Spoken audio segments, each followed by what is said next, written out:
Bismillahirrahmanirrahim. Assalamualaikum warahmatullahi wabarakatuh. Bismillahirrahmanirrahim. Alhamdulillahi rabbil alamin. Wassalatu wassalamu ala sayyidina wa maulana wa syafi'ina wa habibina Muhammad afdolil anbiya'i wa khatamil mursalin wa ala alihi wa sahbihi wa man tabi'ahu bi ihsan min yaumina hadha ila yaumin nahdati wad din. Ashabal fadilah hadrati ulama wal masyayikh wal asatid, ashabal ma'ahid, ashabat turkis sufiyah al mu'tabarah,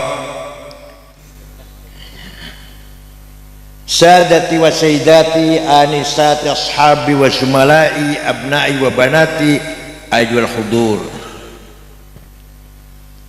Ketika Rasulullah masih hidup, maka sahibul haq, kalimatul haq, mauqiful haq, suara kebenaran, sikap kebenaran ada pada beliau seorang.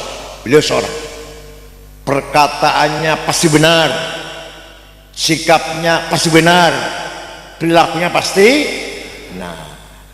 Rasulullah masih hidup. Setelah Rasulullah wafat, beliau meninggalkan dua, satu sunnahnya, dua jamaahnya. Satu sunnahnya, dua murid santri-santrinya lah, sahabatnya, jamaahnya. Sunnah Rasulullah ada tiga macam. Ada berapa? Satu, sunnah qauliyah, perkatanya qala Rasulullah, bersabda Rasulullah, itu namanya sunnah qauliyah. Yang kedua, sunnah fi'liyah, perilakunya, caranya sholat, caranya wudhu, cara memimpin keluarga, cara menerima tamu, ketika lagi gembira seperti apa, ketika lagi sedih seperti apa, ketika lagi marah seperti apa, namanya perilakunya. Nah, itu paham gampang lah ya. Yang ketiga yang agak banyak orang nggak tahu ini, sunnah takririyah. Apa? Yang ngomong bukan Rasulullah, yang melakukan bukan Rasulullah, tapi oleh beliau dibenarkan jadi sunnah. Contoh, ada orang memuji-muji Rasulullah, dan dilarang loh, gak dilarang. Ada seorang penyair namanya Ka'ab bin Zuhair bin Abi Salma. Siapa? Wah, sulit biasa Toto biasanya. Yang namanya Toto Sukardi Solikin. Ka'ab bin Zuhair bin Abi Salma masuk ke masjid. Rasulullah baru saja selesai ngimami sholat subuh, jamaah masih kumpul. Beliau memuji-muji Nabi Muhammad setinggi langit. Inna rasula la sayfun yustadha'u bihi muhannadun min suyufillahi maslulu fi usbatin min quraishin qala qailuhum bi batni makkah lamma aslamu zulu zalu fama zala ankashun wala kushufu indal liqa'i wala milun ma'azilu syamul aranini abdal labusuhumu min nasi dawuda fil hayja sarabilu la yafrahuna idha nalat rimahuhumu qawman walaysu majazi'a idanilu la yaqu'tanu illa fi nuhurihimi wa malahum an hiyadil mauti tahlilu. Sungguh engkau pemimpin besar yang sukses menegakkan keadilan, kebenaran, menyebarkan hak, menyebarkan khair, memberantas kezaliman, kejahatan, kejelekan. engkau datang dari suku Quraisy kota Mekah dengan hati yang tulus tapi bercita-cita agung.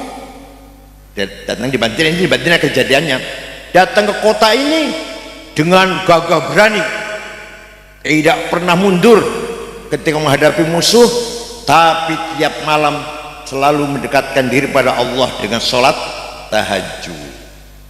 Walhasil Rasulullah dipuji-puji. Tidak bilang begini, nggak bilang begini, jangan muji-muji saya, bid'ah, enggak tuh, enggak. Malah Rasulullah waktu itu sedang berselimut, selimutnya bergaris-garis. Di pasar ya 300.000 ya, ada di Cina itu loh, spray itu. Diberikan kepada Ka'ab.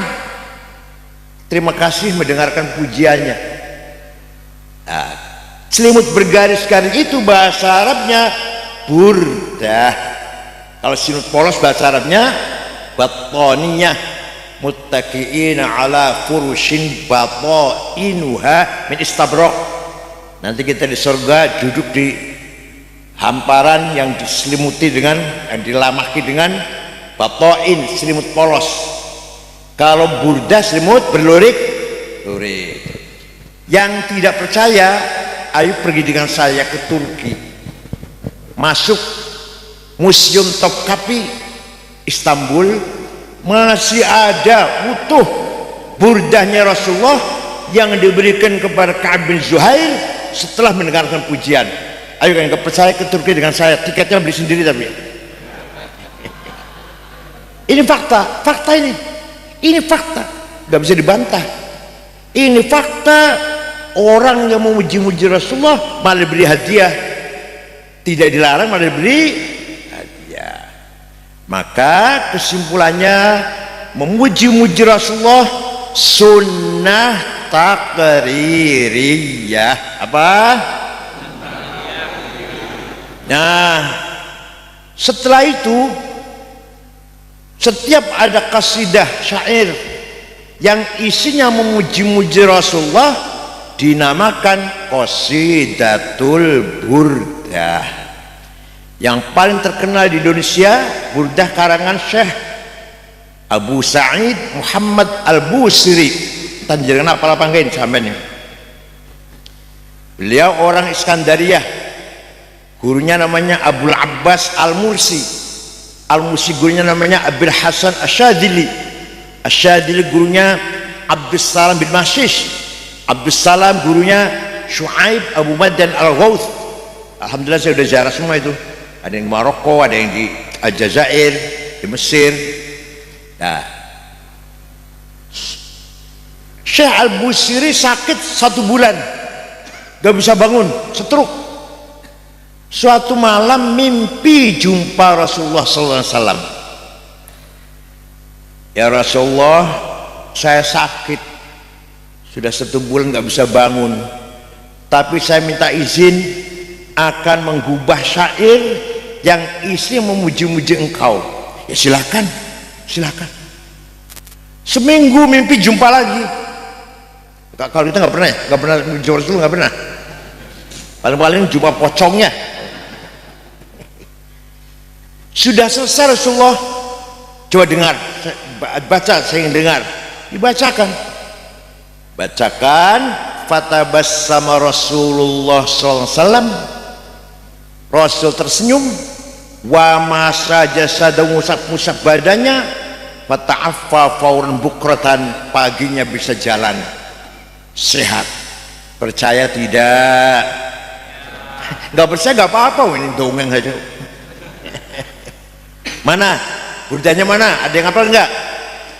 Amin tadakuri jironim bidi salami mazatadam anjaro min muklatim bidami amhabbatir rihu min tilqai kadhimatin wa awmadul barku fi dhalma'i min idami fama li aynaika in qultafu fahamata wa ma li qalbika in qulta safik yahimi ayah sabu annal hubba munkatimu ma baina munsajimin min huwa muttarimi laulal hawa lam turid dam'an ala talali wala aritani dzikir bani wal alam. Dihafal ya di Barzanji ada di Barzanji. Amin tadzakuri jirumdi salami. Kenapa engkau selalu menangis tiada henti-hentinya sampai air matamu bercampur darah? Apakah engkau sedang kangen rindu pada perempuan yang ada di dusun di Salam? Atau karena engkau teringat suatu hari panas, angin bertiup kencang di desa Kadhimah?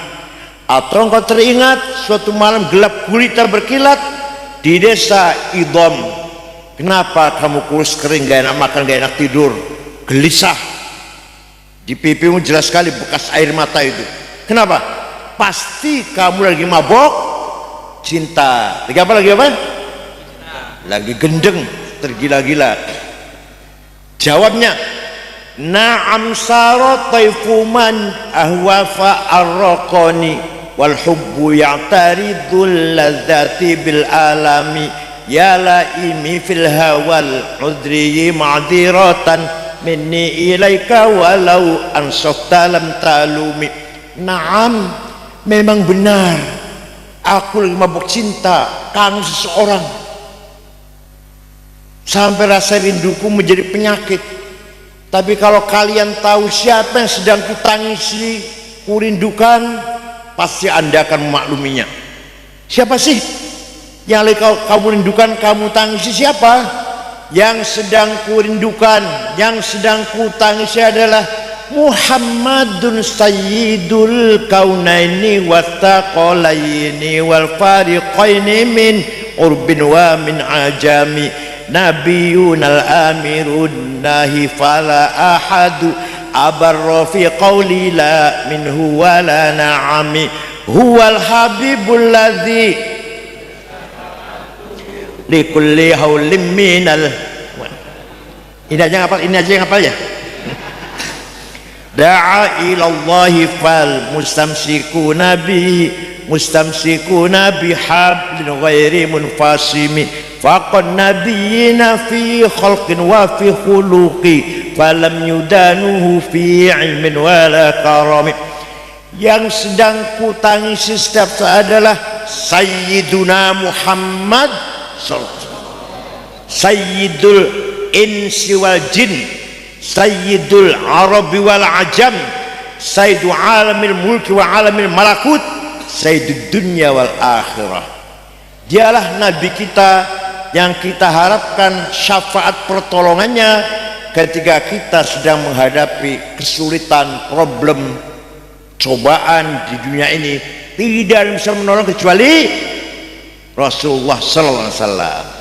Percaya tidak Nabi Muhammad bisa menolong kita?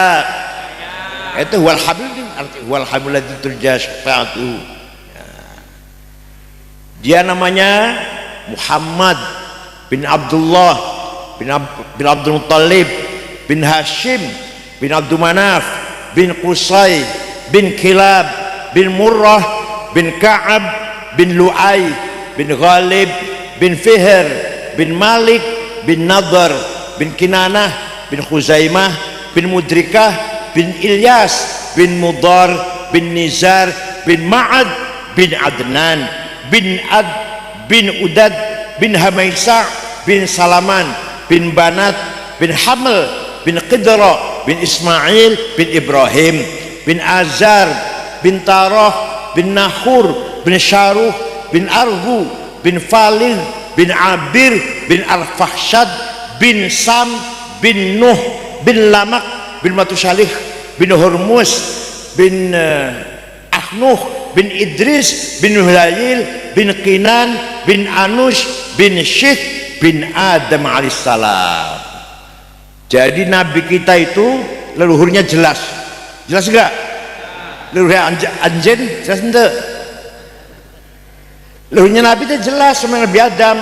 Leluhurnya anjen jelas enggak? Jawab jelas enggak? Kalau jawab jelas saya suruh nyebut 10 aja, nggak usah. Nggak jelas kita ini, nggak jelas dari mana entah ini. Turunannya siapa kita nggak tahu nih. Nah, wal habibul ladzi turja syafaatuhu, dialah nabi kita yang kita harapkan pertolongan syafaatnya. Di Quran ada, walau annahum idzalamu anfusahum ja'uka fastaghfirullah wastaghfar lahumur rasul lawajadullaha tawwabar rahima. Orang yang banyak dosanya, contohnya saya umur 73 tahun, tiap hari dosa tok isinya. Ya, bukan dosa zina, bukan dosa minum arak, bukan dosa membunuh orang, bukan dosa korupsi, saya bukan pejabat. Dosa apa? Takabur, sombong, hasud, dengki, iri, ingin terkenal, ingin dipuji orang, membanggakan dirinya, suudzon, kebencian pada sama muslim, rasa benci pada sama muslim, rasa permusuhan. Itu semua amrad qalbiyah, penyakit hati. Nah, orang kalau udah penyakit hati nggak ada yang istighfar. Ya Allah, saya tadi pagi suudzon, buruk sangka, minta ampun ya Allah. Ada nggak itu? Ada nggak? Kalau habis minum arak mungkin, tadi siang minum arak lupa ya Allah, minta diampuni. Tapi kalau habis hasud, iri, dengki, takabur, ada yang istighfar? Ada yang istighfar? Ya Allah, hari ini saya suudzon pada teman saya iri pada hari ini pada teman saya maju yang berhasil. Dosa itu, dosanya hati itu. Kalau habis minum arak jelas, habis judi misalkan, dosa istighfar. Padahal itu pun dosa besar juga, tapi dosa hati ya, amrad qalbiyah. Nah, jadi Qur'annya orang-orang yang banyak dosanya datang kepadamu Muhammad, ja'uka, datang kepada Muhammad, fastaghfirullah, mereka istighfar kepada Allah, wastaghfar lahumur rasul, dan Rasulullah pun ikut juga memohonkan ampun untuk orang itu. Lawajadullah tawwabar rahima, lamnya lam taukid, lam pasti Allah mengampuni dosanya orang itu. Jadi kita umroh, istighfar di sana di Raudhah, istighfar di Madinah depannya Rasulullah. Syaratnya Rasulullah ACC. Rasulnya apa? ACC. Pasti kita diampuni dosa itu. Dan yang paling sulit di ACC apa enggak? Sering umroh tapi Rasulullah dia meng-ACC enggak? Pakatnya. Kalau Rasulullah ikut memohonkan ampun untuk kita, lawajadullah tawwabar rahimah, Allah pasti mengampuni dosanya orang itu, sebanyak apapun, segede apapun dosanya. Paham tidak? Nah, itu yang tawassul dengan Rasulullah, di Qur'annya ada. Nah, kalau tawassul dengan Maulana Hasanuddin, Sunan Gunung Jati, Sunan Ampel, Sunan Kudus, Sunan Derajat Giri, Muria, ada Qur'annya enggak? Ya enggak ada. Bukan Nabi Qur'an, enggak ada. Kita ziarah pada Sunan Gunung Jati, ya Allah mintakan, ya Syekh Sunan Gunung Jati, mintakan pada Allah saya punya hajat ini. Itu gimana itu? Di Qur'annya secara eksplisit enggak ada. Tapi ada di ayat kursi, man dalladzi yashfa'u indahu illa biidnih, tidak ada orang yang bisa memberi pertolongan kecuali yang diizinkan oleh Allah. Siapa tahu Sunan Gunung Jati termasuk orang yang diizinkan. Ya, nanti itu tidak ada yang bisa bersyafaat. Kalau Rasulullah jelas ada di Quran ya. Yang Rasulullah nggak ada, tapi ada pengecualian, kecuali orang yang diizinkan oleh Allah. Man dalladzi yashfa'u indahu illa biidnih. Kalau Sunan Gunung Jati diizinkan memberi syafaat pada kita, insya Allah Allah akan menerima itu. Paham tidak? Ya, percaya sama saya silahkan, enggak apa-apa. Nabi Muhammad SAW suatu ketika ada satu suku, satu kecamatan lah, kecamatan mencaci maki Nabi Muhammad. Semua kecamatan itu, kecamatan Mudor namanya, kecamatan Mudor. Muhammad Majnun, Muhammad Sahir, tukang sihir, Muhammad Kahin, dukun. Nabi kemudian melaknat mereka. Allahumma ja'al sinihim kasini Yusuf. Ya Allah, timpakan kepada suku Mudor paceklik seperti engkau timpakan kepada kaumnya Nabi Yusuf. 7 tahun gak ada pangan. Betul, suku Mudor 7 tahun gak ada air, gak ada jagung, gak ada gandum, gak ada beras. Terpaksa datang ke Madinah, dipimpin kepala sukunya namanya Labid bin Robi'ah. Assalamualaikum Muhammad. Waalaikumsalam. Dari mana? Dari Mudor. Nabi kaget. Biasa mencaci maki, datang ke sini ada apa nih?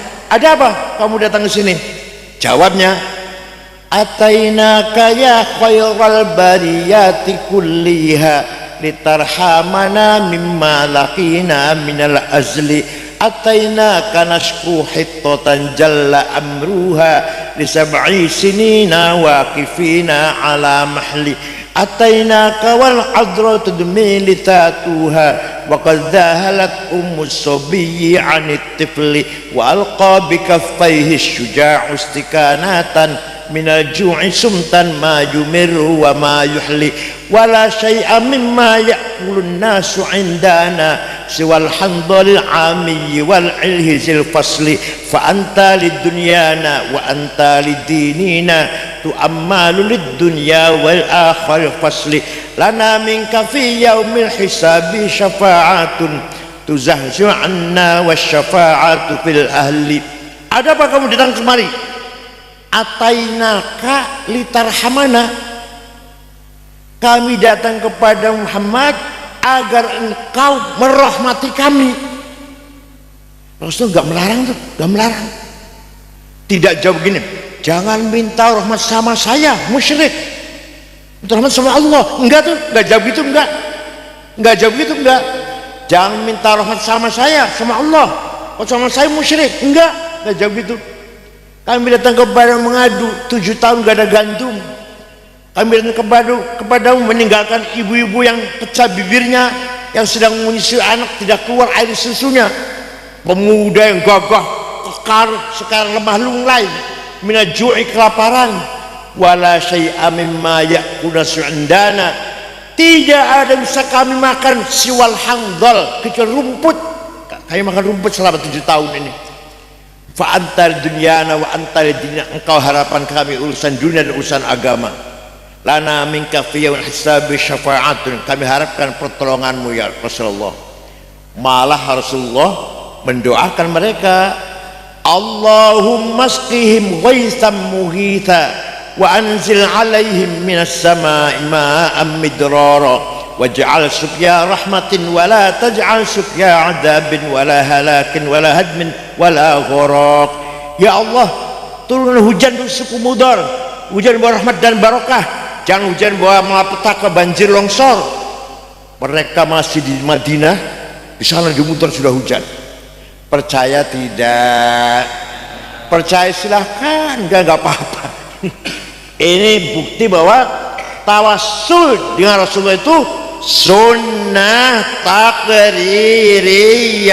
Ayo, sunnah takririyah.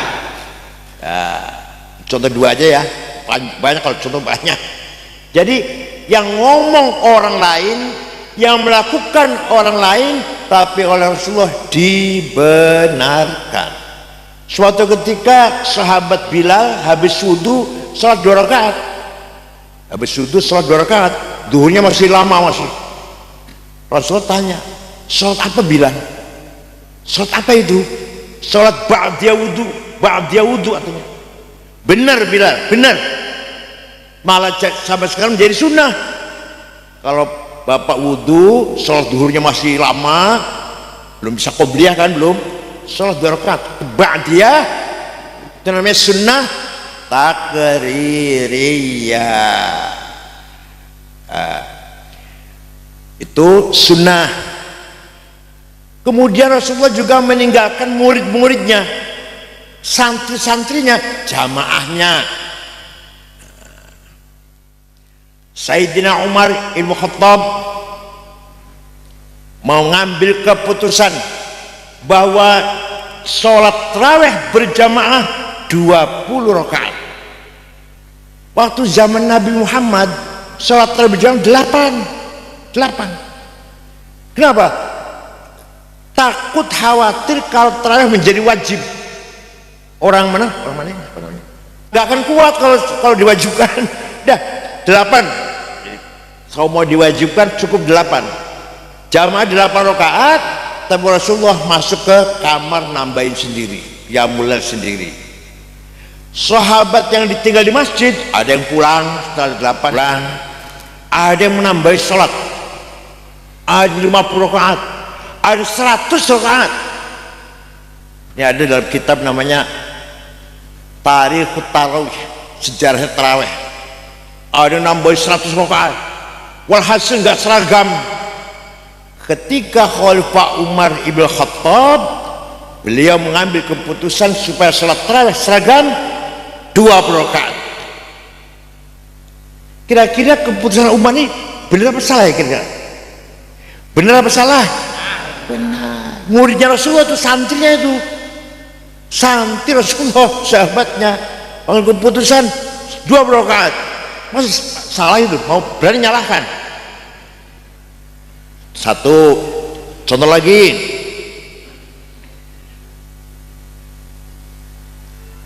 Quran satu kota dengan kota yang lain tidak sama, tabrakan. Ada yang di sini baca takkilun, di sana yakilun, di sini afala tatafakkarun, afala yatafakkarun. Antar kota itu Sayyidina Utsman mengambil keputusan mengumpulkan para ahli kutabil wahyi. Ketuanya Ubay bin Ka'ab, anggotanya Zaid bin Thabit, Ibnu Mas'ud, Ibnu As, Sayyidina Ali anggota, Sayyidina Ali, Muawiyah anggota. 10 orang diperintah oleh Sayyidina Utsman menulis Al-Quran dengan benar. Setelah jadi tulis, yang lain dibakar, maka sampai sekarang namanya Mushaf Utsmani. Mushaf apa? Bukan mushafnya Mang Usman bukan jual bakso, bukan. Mushaf yang diresmikan oleh Sayyidina Utsman bin Affan. Kira-kira keputusan Utsman begitu benar apa salah? Nabi nggak perintah loh, Nabi nggak perintah nulis Quran, nggak ada perintah. Kenapa? Karena para sahabat semua hafal. Seperti saya hafal kulhu, nggak saya butuh tulisan enggak? Bapak hafal kulhu apa? Kulhu hafal, butuh tulisan enggak? Enggak kan? Lah para sahabat semuanya hafal Quran, nggak butuh tulisan. Tulisan Quran mulai resmi ditulis zaman Khalifah Utsman bin Affan di berbagai kota-kota. Tapi saya punya fotokopinya di rumah, fotokopi mushaf yang zaman Sayyidina Utsman saya punya. Tapi mushaf Utsmani itu yang asli saya saja nggak bisa baca, apalagi anjen, apalagi mana. Saya aja nggak bisa baca. Kenapa? Titik nggak ada, ba ta sa sama, jim ha kho tidak ada bedanya, dal dal sama, ro zai sama, sin shin sama, titik belum ada. Maka ada orang yang punya kreasi cerdas tahun 59 Hijriah, namanya Abul Aswad Ad-Du'ali. Siapa? Wad'un nuqat al-huruf, membikin titik untuk membedakan huruf satu dengan lain. Ba titik satu di bawah, ta dua di atas, ta tiga, jim di tengah, ha non titik, ho satu di atas, dan seterusnya. Orang baru melek baca Quran bisa gampang, ada titiknya. Tapi masih banyak orang kesulitan juga walaupun sudah ada titiknya. Maka ada imam namanya Imam Khalil bin Ahmad Al-Farahidi. Siapa? Orang Persia, ini orang Afghanistan. Farahid itu Afghanistan, bukan orang Yaman, bukan. Betulan, kalau aku tahu betulan. Saya bener ngomong bener ya saya. Menggagas harokat Imam Khalil, fathah, dhammah, kasroh, fathaten, dhammaten, kasroten, tasdid, sukun, itu pada tahun 170 Hijriah baru orang baca Quran terang, harokatnya ada, titiknya ada. Ayo, jasanya besar nggak itu? Imam Khalil jasanya besar nggak?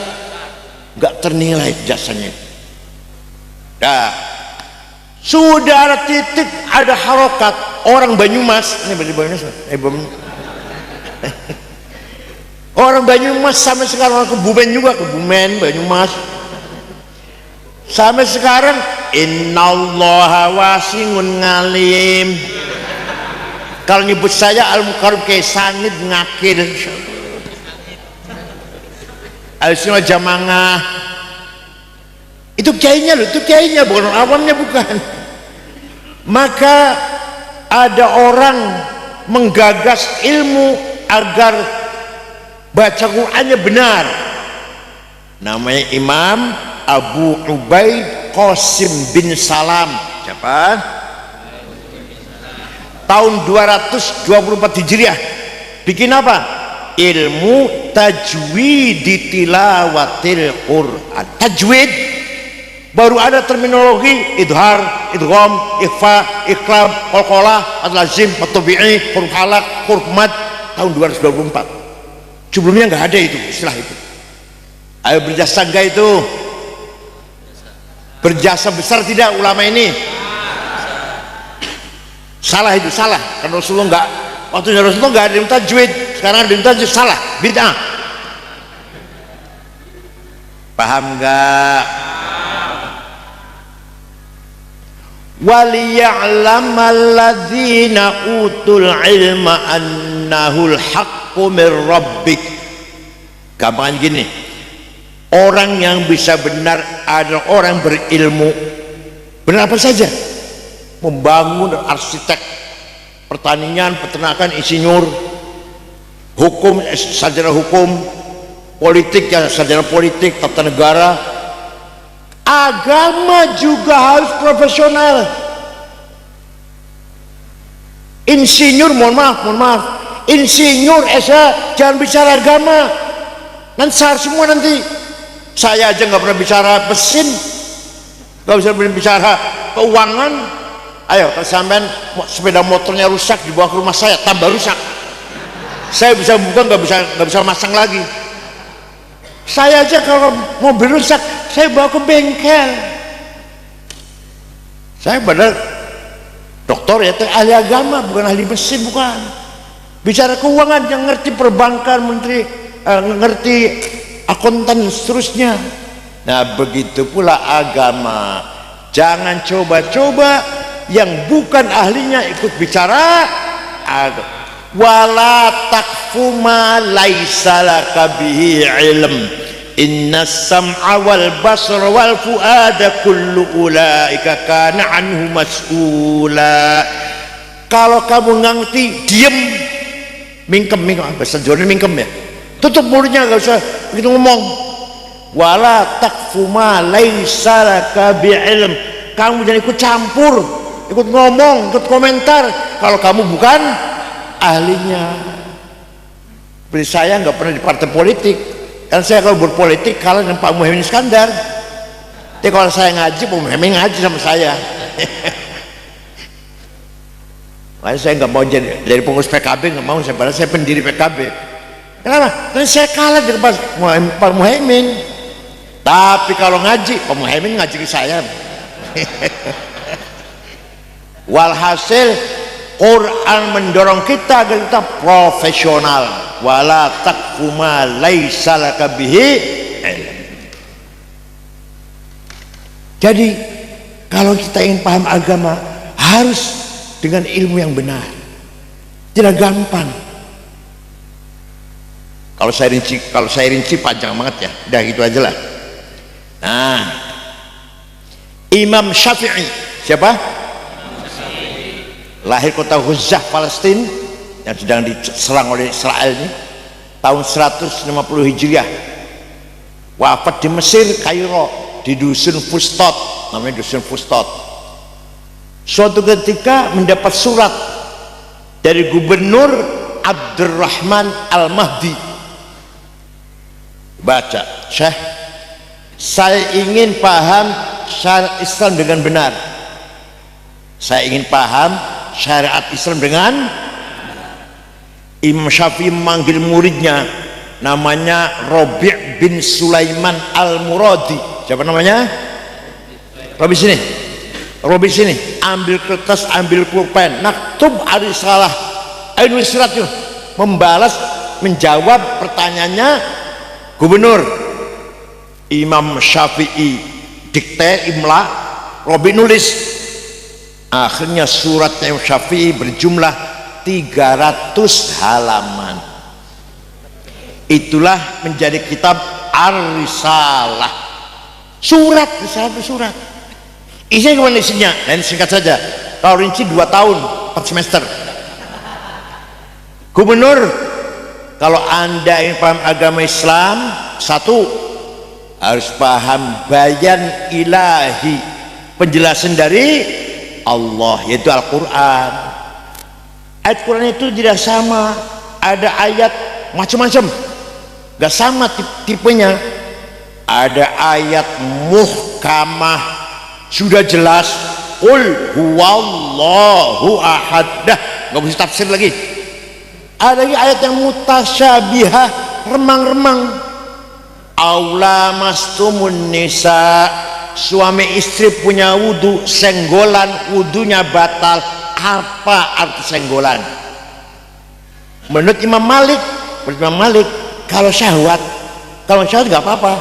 Senggolan nggak sengaja, nggak syahwat, nggak apa-apa, nggak batal. Menurut Imam Hambali, Ahmad bin Hambal, asal tidak saling merangkul, kamu pegang nggak apa, asal tidak saling memeluk, itu baru batal. Kalau saling memeluk, bapak tawaf pegang tangan istri, pegang, jangan meluk, pegang tangan, nggak apa-apa, nggak batal. Kalau kata Imam Syafi'i, suami istri punya wudu, senggolan, sengaja nggak sengaja, syahwat nggak syahwat, batal. Kalau kata Imam Hanafi, suami istri punya wudu, ciuman, pegang-pegang, meraba, syahwat, sengaja, tidak batal, kecuali kalau melakukan yang satu. Yang satu ngerti kan? Yang satu ngerti kan? Apa saya jelaskan yang satu? Ya kata Imam Hanafi, asal tidak yang satu gak batal. Mau ciuman, mau pegang-pegang gak batal, asal tidak yang, ngerti ya? Ngerti satu, ngerti ya? Ya udah. Pegang zakar kalau punya sendiri, Imam Hanafi tidak batal. Pegang zakarnya sendiri gak batal, kalau orang lain baru batal. Kalau Syafi'i enggak, pegang punya sendiri pun batal. Ini namanya ayat mutasyabihah. Gak gampang memahami Quran, itu gak gampang. Gak cuma terjemah Jepang, enggak. Kalau bapak punya terjemahan Jepang dibaca bagus, tapi jangan fatwa, jangan ceramah, untuk baca sendiri aja. Nah, yang kedua, ada ayat mutlaqah, ada ayat muqayyadah. Mutlaqah absolut, gak bisa ditawar. Muqayyadah kondisional. Contoh, ati'ullaha wa ati'ur rasul, mutlak, wajib taat pada Allah, wajib taat pada Rasulullah, mutlak. Wa ulil amri minkum, wajib taat pada pemerintah. Lihat dulu, kalau baik wajib taat, kalau enggak taat. Namanya muqayyadah namanya. Waktu Pak Jokowi akan memutuskan sekolah 5 hari, saya protes itu. Pak, kalau sekolah 5 hari, anak-anak nggak sekolah madrasah. Satu, madrasah itu swadaya masyarakat. Nanti anaknya nggak ngerti apa-apa dengan usolli, apa apa sifat 20 ya, sifat 20 usolli, gak ngerti nanti Pak. Dan madrasah itu apa ini? Kandang ayam sampai 9 bulan 9 bulan sampai akhirnya beliau mencabut keputusan itu, kembali sekolah. Tadi tidak dipaksa lah, yang 5 hari silahkan, yang 6 hari ya silahkan, sampai akhirnya mencabut itu tanda tangan di depan saya, dari depan Kiai Ma'ruf Amin atau ikut sama ulama kan. Walhasil kalau ada kebijakan pemerintah yang tidak sesuai dengan kita, ya ayo kita usul, rekomendasi, atensi, beri masukan. Tidak taat saja enggak. Jadi kalau taat pada Allah Rasulullah absolut, taat pada pemerintah muqayyadah, kondisional. Lihat dulu, coba. Yang ketiga, ada ayat ammah, ayat khusus, ayat ammah umum.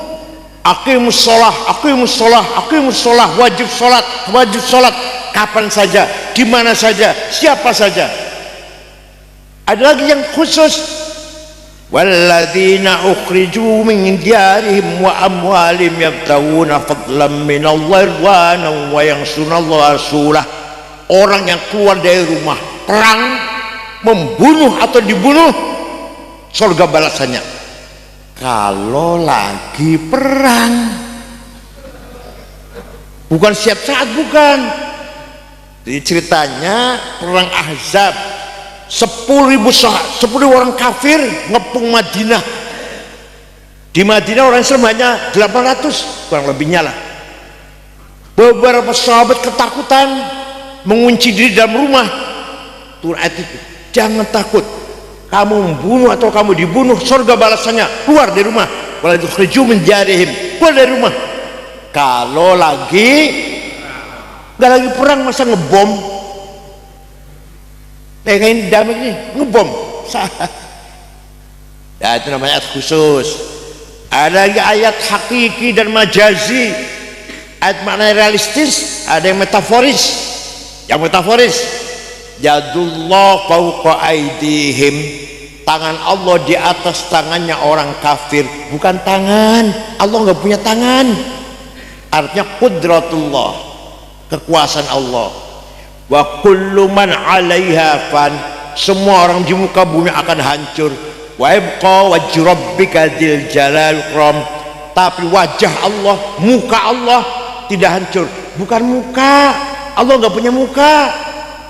Kalau punya muka nanti hidungnya mancung apa pesek gitu nanti. Ada lagi, wajah rabbuka wal malaku saffan saffa. Nanti di mahsyar itu kita bangkit dari kuburan, malaikat baris. Wajah rabbuka, Tuhan datang, periksa barisan. Seperti upacara apel bendera merah putih apa? Yang datang bukan Tuhan, perintahnya. Wajah amru rabbik, perintahnya datang, bukan Tuhannya datang periksa barisan.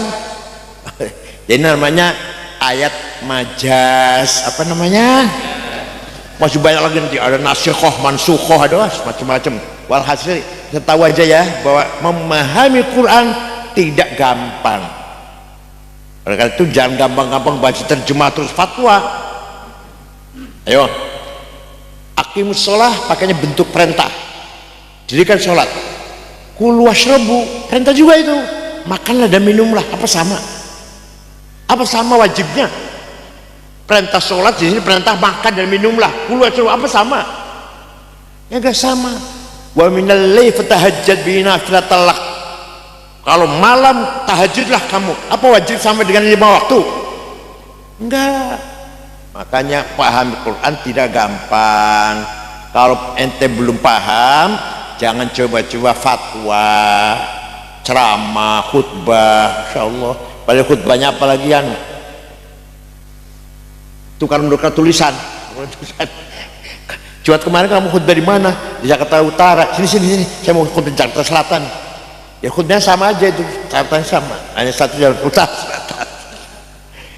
Karena apa?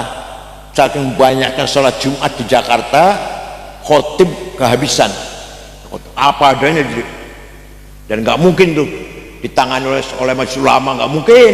Orang banyak yang Jumatan di setiap kantor kan, maka khutbahnya salah-salah lah. Ya, alhamdulillah majelis sholat Jumat masih. Dah sudah paham Al-Quran, kata Imam Syafi'i dalam suratnya ini, belum cukup, harus paham bayan nabawi. Hadis ada 4 grade: mutawatir, marwahu jam'un an jam'in la yuhtamal fihil kidb wal khata'. Hadis yang tidak mungkin salah, nggak mungkin bohong, mutawatir namanya. Ada yang kedua masyhur, terkenal. Yang ketiga aziz, yang bernilai.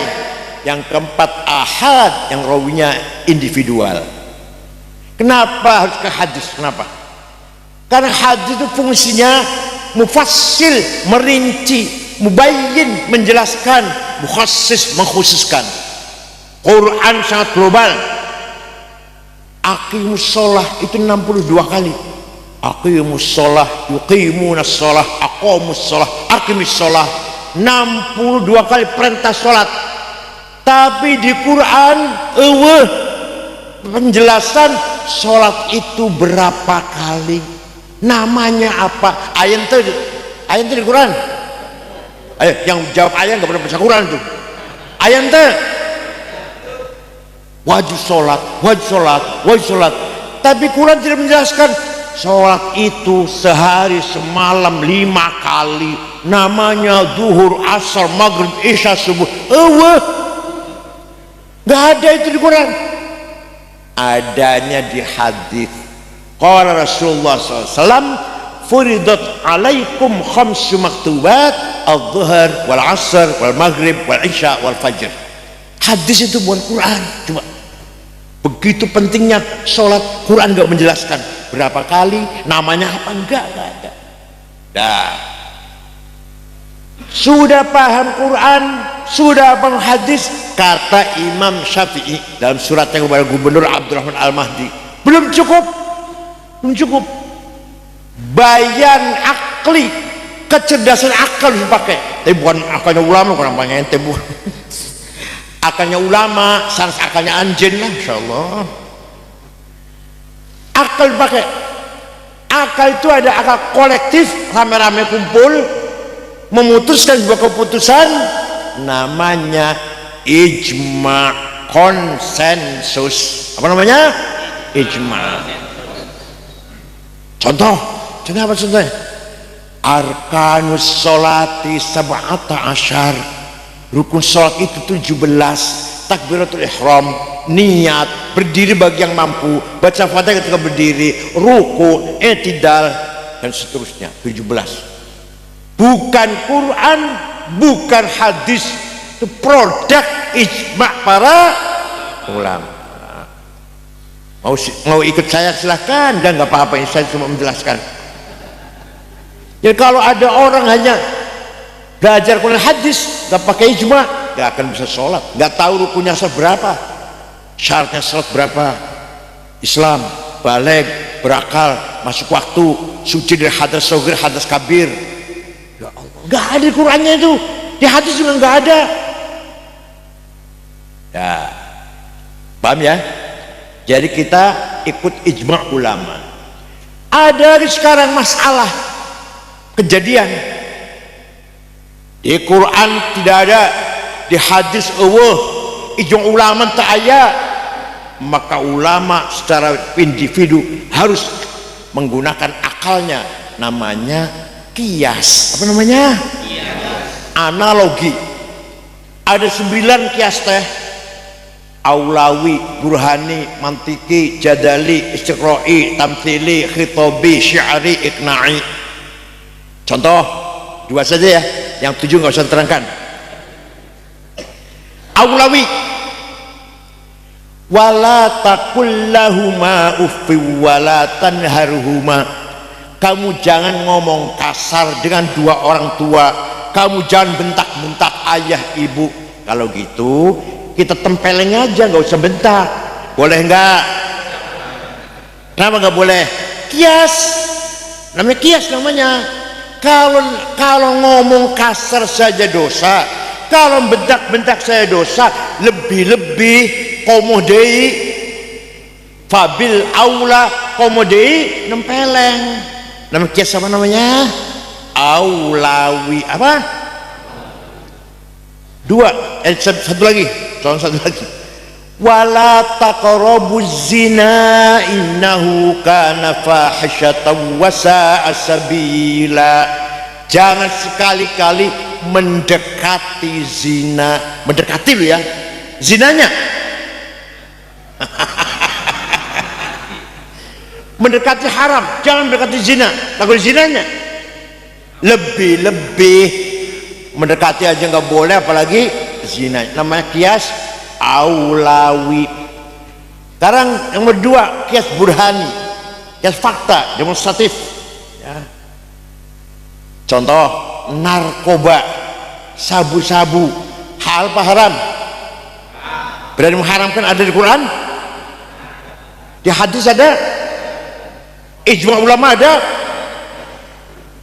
Kayak kias, namanya kias burhani, kias fakta.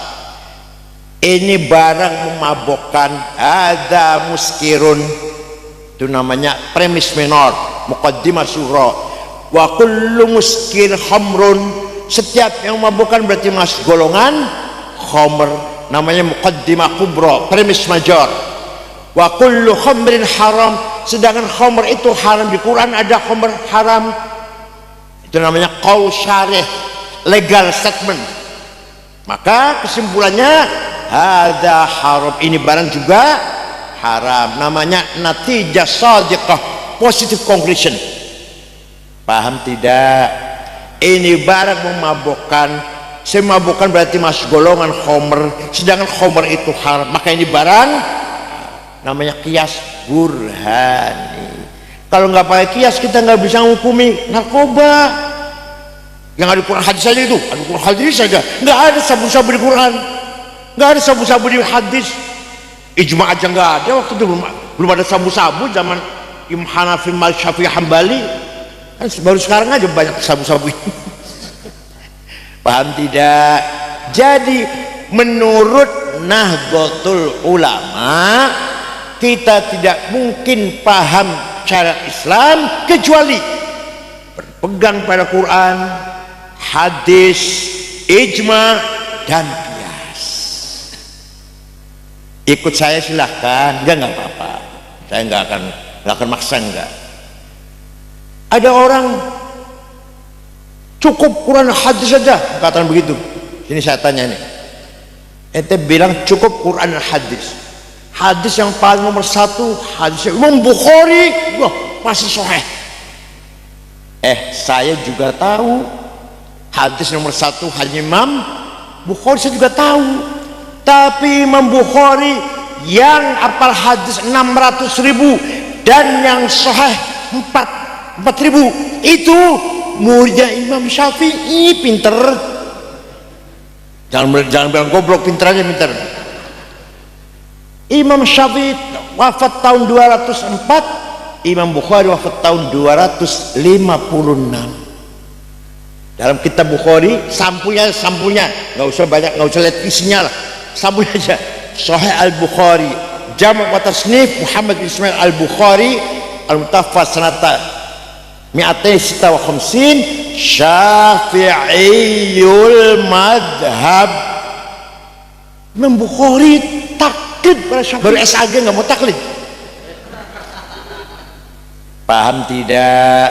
Nah, maka inilah sikap Ahlussunnah Jamaah dalam syariat Islam sesuai dengan risalah suratnya Imam Syafi'i kepada Abdurrahman Al-Mahdi.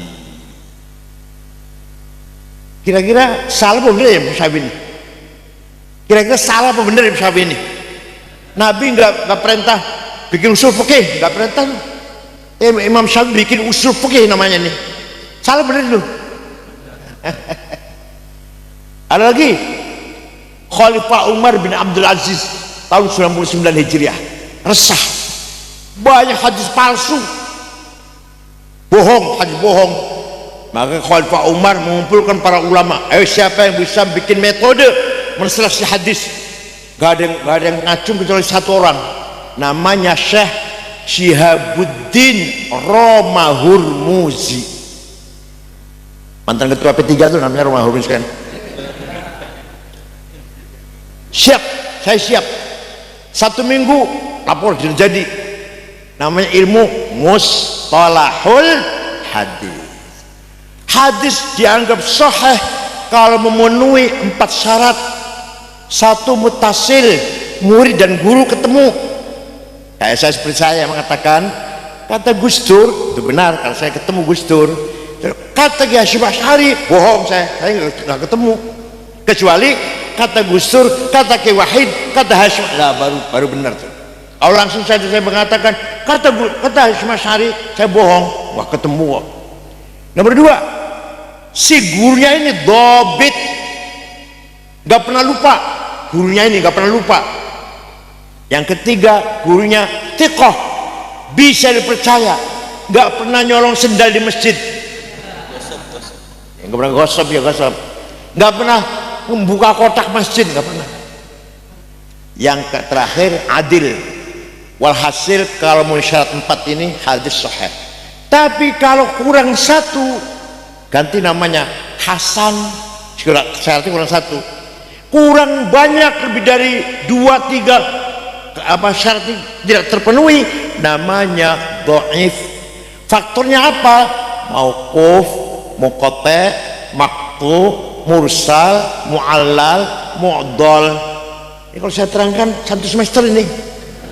Gitu aja ya, supaya tahu bahwa jasa ulama seperti itu. Nah, Imam Bukhari ketika menseleksi hadis pakai metode ini. Karena ini wafat, beliau terjadi ilmu ini lahirnya tahun 99 Hijriah atas perintah Khalifah Umar bin Abdul Aziz. Bukan menghina, bukan.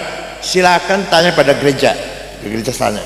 Romo, pendeta, di sini kalau membicarakan Bible, kitab suci, ada riwayatnya enggak ya, dari siapa? Enggak akan ada. Hanya di Islam ilmu itu. Silakan tanya di Hindu, kita baca kitab Rigveda, Mahafad kita, Ramayana, ada enggak itu? Dari sepulan, dari si Alim sampai ke siapa? Brahma lah. Silakan tanya pada agama Buddha, kitab suci Tripitaka, adakah sanadnya itu? Yang namanya Injil Lukas, Injil itu ada 4, Matius, Markus, Lukas, Yohanes. Yang ketiga namanya Lukas, itu baru lahir tahun 66. Nabi Isa sudah naik ke langit tahun 28. Ketemu aja enggak. Kalau Matius, Yohanes, Markus ketemu, Filipus, Petrus ketemu. Lukas ini enggak ketemu, baru lahir tahun 66. Kau nulis kitab suci itu loh, ketemu aja enggak. Ini nulis kitab suci, paham? Paling kalau tanya, Romo di sini kalau baca Bible pakai tajwid gak ya? Ada gak ya? Hanya kita yang punya tajwid, belum qiraat. Ya Allah, ilmu qiraat yang sampai peringkat 7 itu, tanya ke agama lain ada nggak? Nggak ada. Itulah kelebihan khazanah peradaban agama Islam.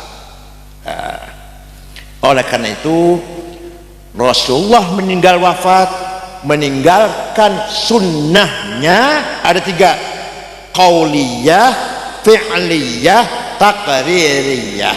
Yang kedua meninggalkan jamaah muridnya, santrinya, sahabatnya, dan telah banyak berbuat dalam perjuangan Islam.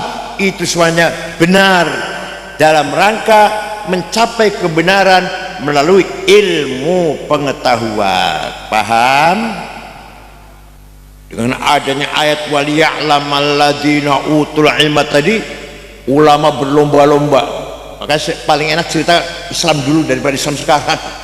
Kalau umat Islam sekarang sepet diceritakan rasanya, sepet. Ada ulama yang menggagas tafsir Quran, karena Quran nggak perlu ditafsir ini 10 jilid. Imam Tobari, Ja'far ibnu Jarir at-Tobari, orang Tobaristan, atau barista. Ada ulama menggagas grammar, Imam Sibawayh, Amr bin Ubaid. Ada ulama yang menggagas balaghah, kesusastraan bahasa Al-Quran, ilmu ma'ani, ilmu bayan, ilmu badi', Amr bin Ubaid. Ada ulama yang menggagas ilmu kalam, teologi, Wasil bin Atta. Masya Allah. Ada ulama yang menggagas macam-macam. Itu yang agama. Yang bukan agama, matematik, ahli matematik pertama yang menggagas aljabar itu namanya Jabir bin Hayyan al-Azdi, wafat tahun 161 Hijriah. Amerika belum lahir, Eropa masih goblok, masih bodoh Eropa. Baghdad sudah menemukan matematik aljabar. Al-Bairuni, ilmu apa, arsitek, ilmu ukur lah, Al-Bairuni. Yusuf Al-Khwarizmi, algoritma. Dan sekarang pada IA itu buah daripada algoritma teori Yusuf Al-Khwarizmi. Beliau menggagas nol, angka nol. Dulunya 10 itu X artinya 10. Nah kalau 100 X-nya 10, jejer. Kalau 1000 X-nya 100. Kalau 1.000.000 X-nya berapa itu? 100 X. Oleh Yusuf Al-Khwarizmi diganti 0, 0, 10, 1, 0, 100, 1, 0, 1000, 1, 0, 0, 1.000.000, 6. Itu yang menggagas orang Islam, Yusuf Al-Khwarizmi. Dokter pertama yang menggagas atau menyelidiki penyakit cacar, Abu Bakar Ar-Razi. Bukunya namanya Al-Hawi. Nah, tulisannya Razi Al-Hawi yang asli tulisan tangannya ada di Universitas Sorbonne Prancis, bukan di Mekah Madinah, bukan, di Sorbonne Prancis. Asli, ada fotonya juga. Dia bilang reses, namanya Razi, reses. Orang pertama kali bikin alat navigasi, mana barat, mana timur, mana selatan, mana utara, Ahmad bin Majid. Sekarang dia alat navigasi penerbangan. Mau ke Surabaya, di Jakarta Surabaya pasti dipencet ke timur, pasti ke Medan pasti ke utara. Tinggal pilot, tinggal aja mengawasi gitu aja. Tapi udah pasti ke timur kalau Surabaya, sudah dipencet, namanya alat navigasi. Orang pertama kali menggambar bumi di peta bumi, Al-Idrisi. Orang pertama kali menyelidiki peredaran darah dalam tubuh manusia, Abdurrahman bin Nafis. Orang pertama kali menyelidiki tentang planet, astronom, Abdurrahman bin Hawqal. Orang pertama kali terbang, Abbas bin Farnas, yang meniru burung terbang. Sekali berhasil, 2 kali berhasil, ketiga kali berhasil, keempat kali kelamaan jatuh mati. Tapi bagaimana pertama orang yang mencoba terbang? Orang yang menggagas alat musik organ di Amerika apa? Eropa apa? Bukan. Abu Nasr Al-Farabi. Saya punya bukunya. Judulnya Al-Musiqal Kubra, The Book of Music. Al-Farabi yang pertama kali menggagas alat organ itu. Ya Allah, ternyata kalau cerita umat Islam dulu enak ya, seneng ya. Ulama umat Islam sekarang, aduh, sepet rasanya. Yang korupsi orang Islam, pelacur orang Islam, yang langganannya orang Islam juga, bos judi orang Islam, yang judi orang Islam juga. Cepet rasanya. Kalau umat Islam dulu, aduh ya Allah, waktu itu qiblatul thaqafah, qiblatul hadarah, qiblatul ilmu al-adab, Baghdad. Pusatnya hadar peradaban, pusatnya thaqafah kemajuan, pusat ilmu di Baghdad. Kedua Mesir, ketiga Spanyol, Andalus. Waktu itu masih Islam. Spanyol tuh ulamanya besar-besar, Ibnu Arabi, Ibnu Malik yang arang Alfiyah itu, Ibnu Rushd, Averus, Ibnu Tufail, Ibnu Bajah, Qurtubi, Syatibi, kan Andalus semua itu. Kan sekarang malah bubar Islam di sana. Ya Allah. Jadi ternyata Islam pernah menjadi pusat peradaban. Kalau sekarang Amerika berarti mereka juga mau kalah dengan Iran, mau kalah. Wah, ini kalau Iran menang, peradaban pindah ke Iran, bukan Amerika lagi. Pusat peradaban, kemajuan, teknologi di Iran nanti kerjasama dengan Cina dan Korea Utara, Rusia akan berbalik nanti. Bapak sekalian, nah itu jasanya ulama. Walaupun tidak ada perintah dari Rasulullah agar perintah tertentu, tapi ulama menggagas ilmu pengetahuan supaya kita benar. Ilmu tajwid supaya baca Qurannya benar. Ilmu tajwid tidak di perintah Rasulullah, enggak, karang sendiri itu, kreativitas sendiri, bukan dari Rasulullah. Jadi jangan gampang-gampang ngomong bid'ah. Tidak semua bid'ah itu sesat, paham tidak? Nah, sekarang jasanya Hadratus Syekh Kiai Haji Hasyim Asy'ari, pendiri NU, kakaknya Gus Dur. Tahun 15 wilayah Islam dikangkang oleh penjajah kolonial.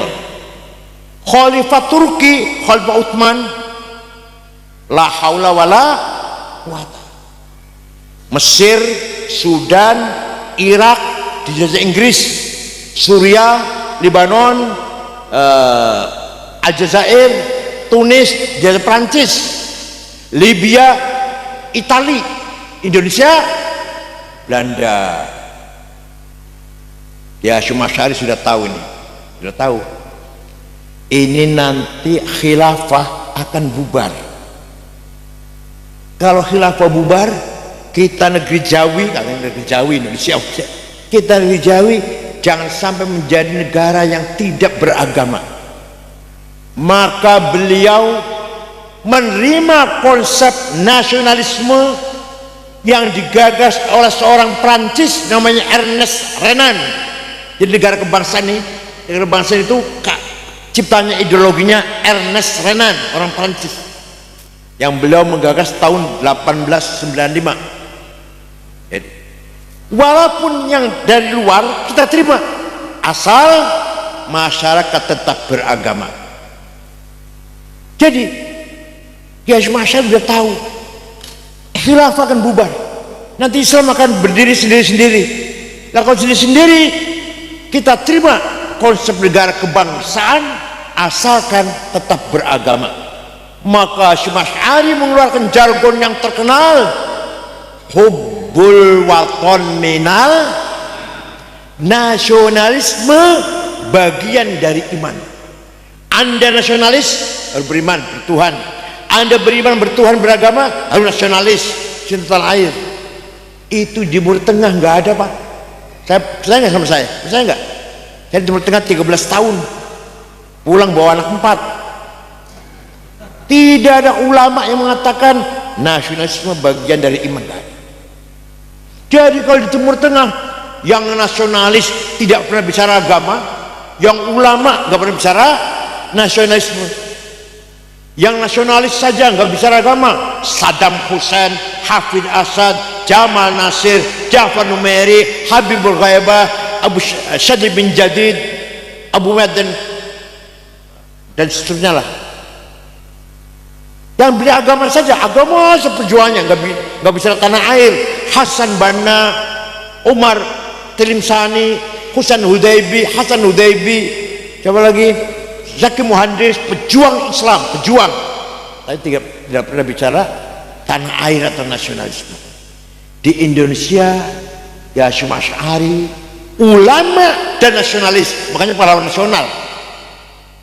Putranya Wahid Hasyim, ulama nasionalis, pahlawan nasional. Cucunya ulama nasionalis, jadi pahlawan nasional juga. Jadi kakek, anak, cucu, pahlawan nasional semua itu. Ya Hasyim Asy'ari, Wahid Hasyim, Gus Dur. Ya Allah. Pak Idam Khalid, Zainal Arifin, Abdul Hasbullah, Hasan Samsul Arifin, orang NU yang pahlawan nasional itu. ulama, pejuang Islam, tapi pejuang nasionalis. Jadi suatu ketika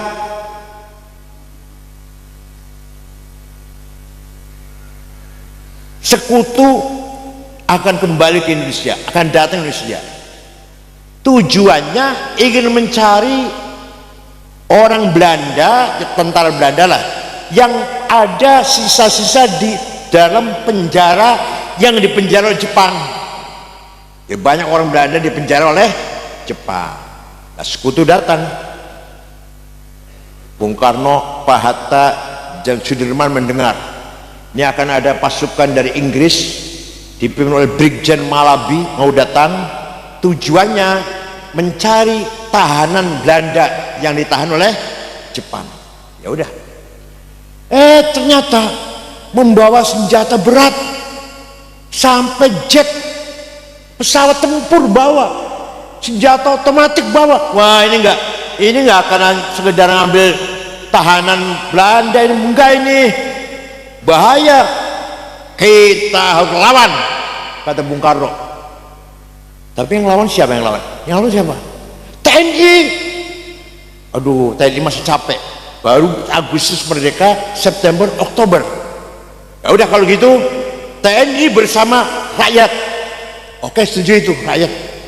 Tapi yang bisa mengerahkan rakyat siapa? Yang bisa mengerahkan rakyat supaya suaranya didengar lah, ditaati. Oh, Hasyim Asy'ari itu, Haji Hasyim Asy'ari. Maka Bung Karno, Pak Hatta, dan Sudirman mengutus orang ke Tebu Ireng. Kiai, Bung Karno tanya, membela tanah air hukumnya apa?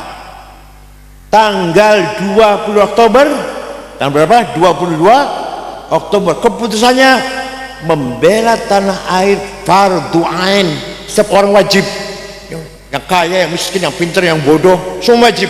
Sama seperti sholat, seperti sholat 5 waktu fardu ain. Barang siapa mati demi tanah airnya, mati syahid, sama dengan membela agama. Man mata li ajli watanihi mata syahidan. Barang siapa mati demi tanah air, sama dengan membela agama, mati syahid. Wa man khana li watani halalun damuh.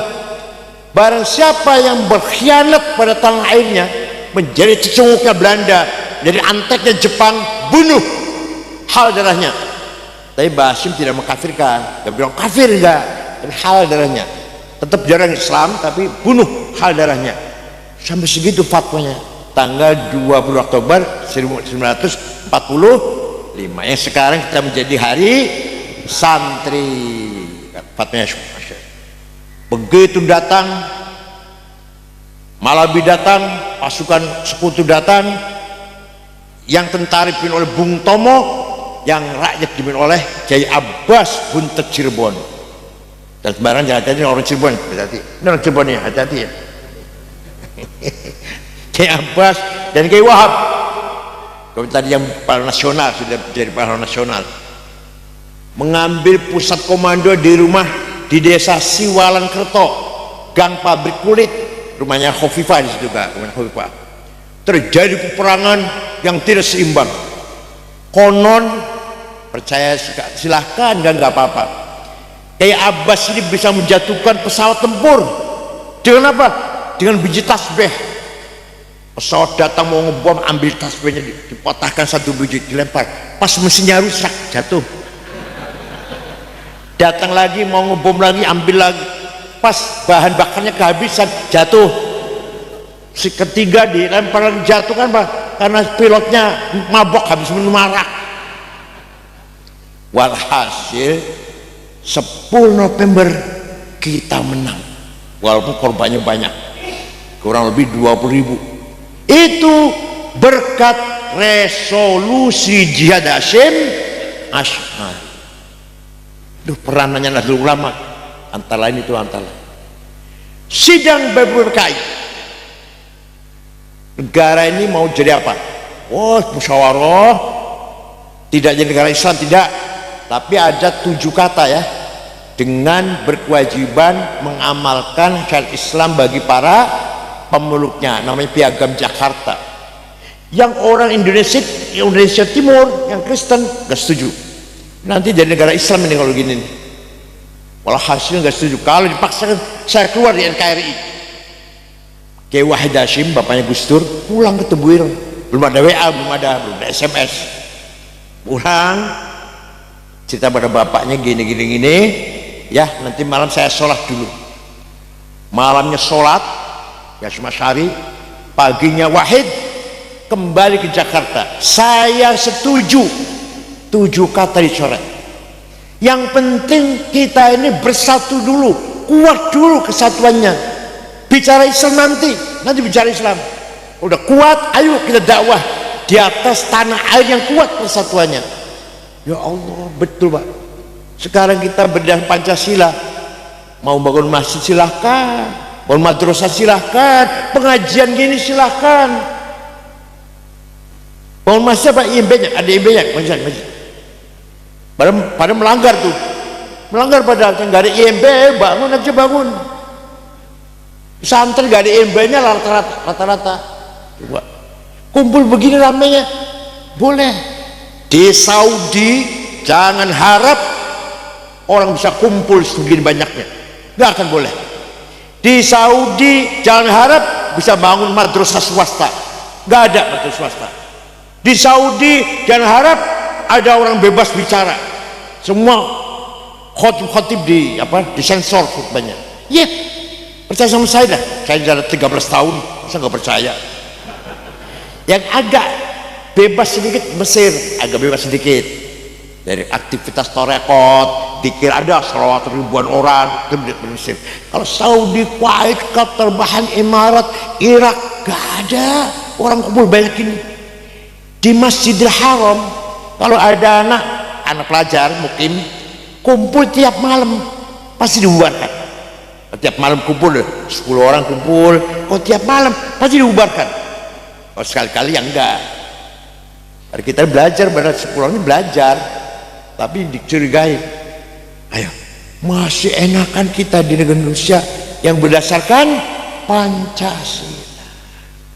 Tinggal kita kompetisi. Fastabiqul khairat. Jangan di sana Kristen sekolahnya bagus, kita bakar. Oh, bakar itu bakar. Kalau Kristen punya sekolah baik, kita yang bangun sekolah yang baik. Kalau Kristen rumah sakitnya bagus, kita bangun rumah sakit yang bagus. Bukan kalau Kristen gereja bakar. Enggak.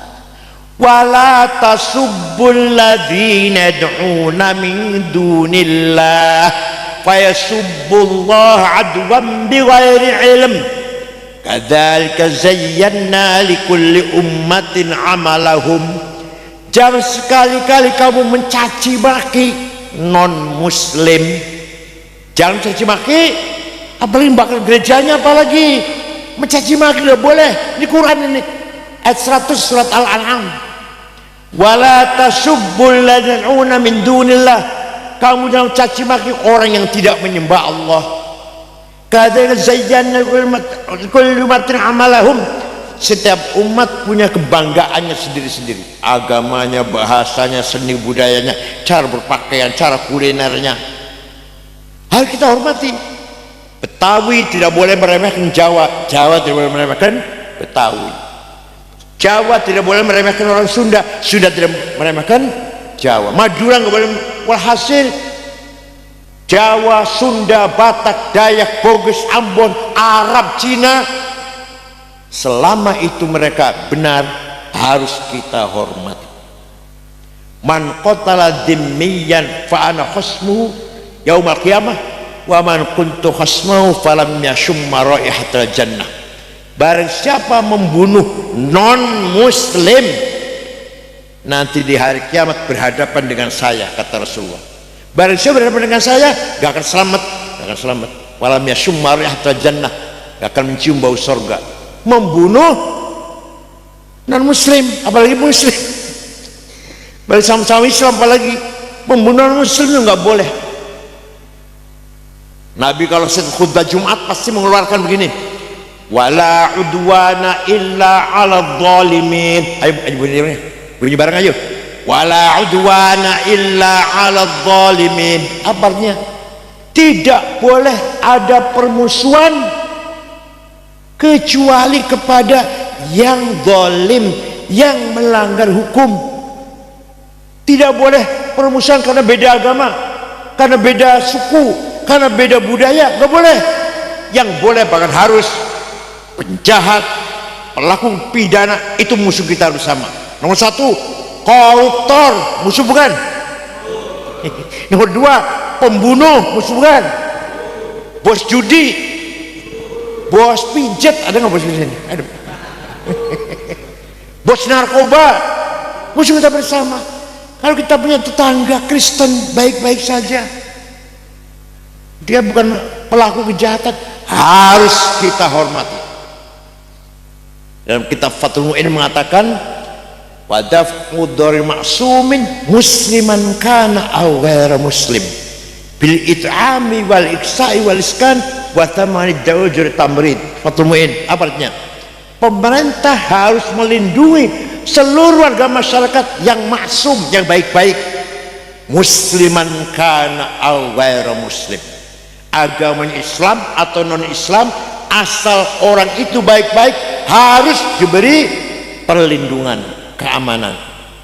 Bilit'am, semuanya makan yang cukup, semua muslim nggak pandang agama. Wal iksa, pakaian. Wal iskan, rumah. Pemerintah berkewajiban menyediakan kecukupan pangan, sandang dan papan. Wa thamani dawai, dan harga obat-obatan, ojtamrid, dan biaya kesehatan. Muslim dan muslim, asal orang itu baik, maksum, harus diberi pelayanan yang sama. Ya Allah, kita Fathul Mu'in itu kita kuning itu kita ampeng, ngerti ampeng? Kita kiai-kiai di pesantren. Bahasa sini apa? Apa pesantren apa? Apa tadi? Balai rombeng, ya. Iya, itu kitanya pesan balai rombeng itu yang gak ada madrasahnya, Fathul Mu'in. Ya Allah. Jadi agama Islam sangat menghormati perbedaan.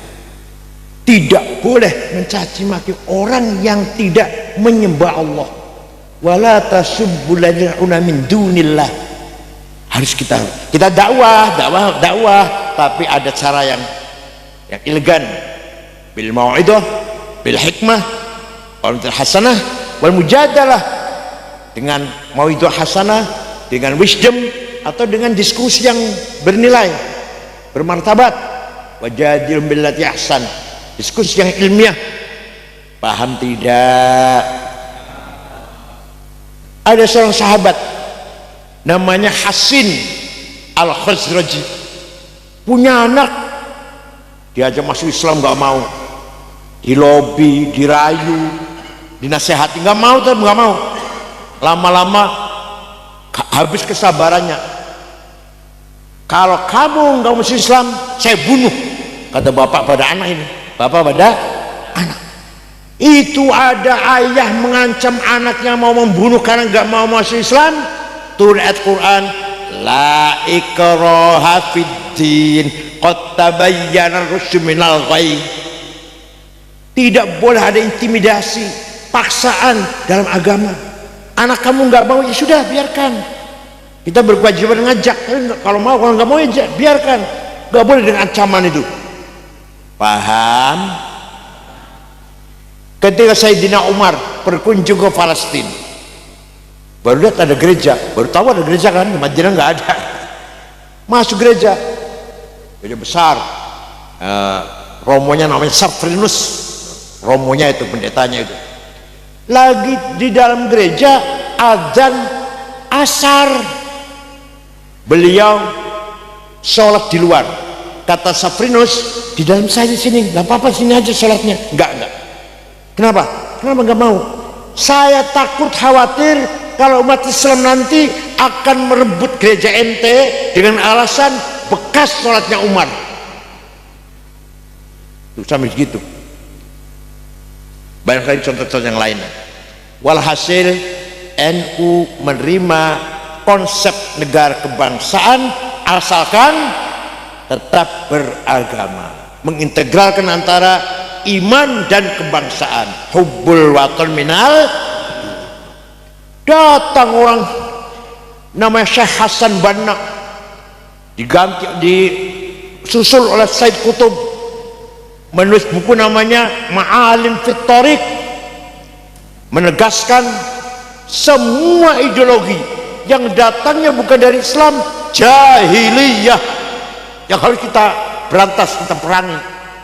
Komunisme, kapitalisme, sosialisme, nasionalisme, jahiliyah. Jadi menurut beliau Said Qutb, hubbul watanna bil jahiliyah. Lah buku ini dikaji di kelompok-kelompok mahasiswa ITB, IPB, ITS, kelompoknya namanya Tarbiyah, nama kelompoknya. Disitulah cikal bakal radikalisme. Kalau radikalisme masih mending, kalau sampai terorisme, ya Allah. Ya asal mulai mengkaji kitab itu, semua konsep ideologi yang datang dari luar harus kita tolak. Jahiliyah itu. Jadi benar semua apa? Khilafah.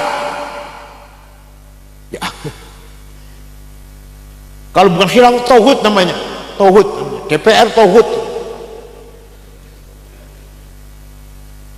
Kalau Quran tidak menjelaskan sistem negara seperti apa, yang penting adil, sejahtera rakyatnya, hukum ditegakkan dengan adil.